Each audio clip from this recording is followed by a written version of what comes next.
আজকের ব্লগটা আমার কাছে অনেক বেশি স্পেশাল, কারণ আজকে এই ছোটো ব্লগটা হতে যাচ্ছে শাইজানের জন্মদিনে আমরা কি কি করলাম, ও ওর কাজিনদের সাথে কতটা এনজয় করলো, সব কিছু মিলিয়ে আজকের ব্লগটা।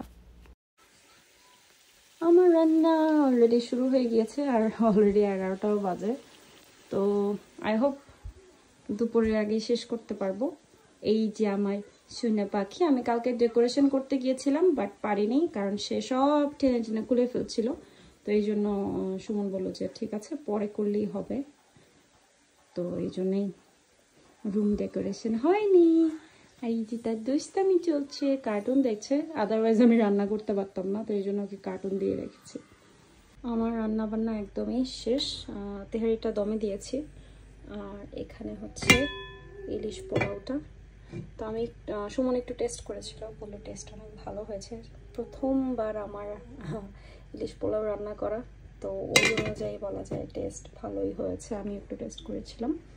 আর এই যে আমার তেহারি এখনো হচ্ছে, ফাইনাল লুক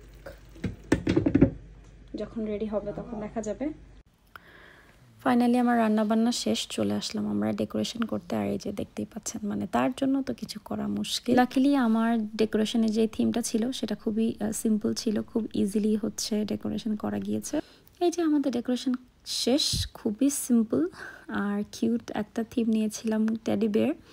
তো টেডি বেয়ারের সব কিছুই ট্রাই করেছি আসলে রাখার।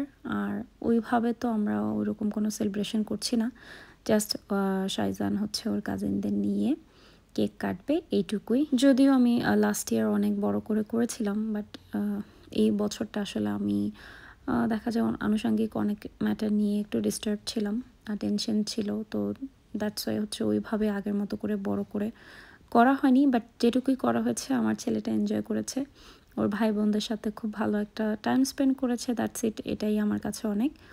ইনশাল্লাহ হয়তো বা নেক্সট ইয়ার ভালো মতো করা হবে, বাট যেটুকুই হয়েছে আই এম স্যাটিসফাইড, কারণ শাইজান খুব এনজয় করেছে ওর ভাই বোনদের সাথে। তো এখানে লিহান, শাইজান, লামিয়া, ফারজানা সবাই মিলে কেক কাটছিল, আমি একটু ছবি তুলছিলাম, ভিডিও করছিলাম। শাইজানের প্রথম জন্মদিনটা ছিল, মানে ও ঘুমাচ্ছিল, ওকে ঘুম থেকে তুলে কেক কাটানো হয়েছে, কান্নাকাটি করেছিল, এরকম কি যে একটা অবস্থা ছিল।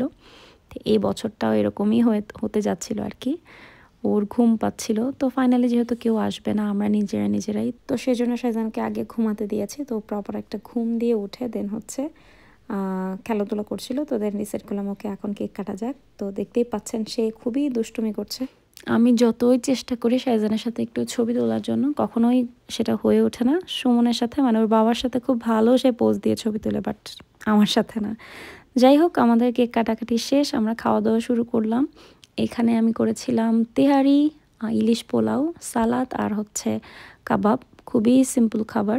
যদিও আমি সব কিছু আসলে ওইভাবে রেকর্ড করতে পারিনি, আমি চাচ্ছিলাম শাইজান খুব প্রপারলি এনজয় করুক ওর কাজিনদের সাথে, তো খুব একটা ভিডিও হয়নি। তো আজকের ব্লগটা এখানেই শেষ করছি, দেখা হবে নেক্সট কোনো ব্লগে। সবাই অনেক ভালো থাকবেন, সুস্থ থাকবেন, আল্লাহ হাফেজ।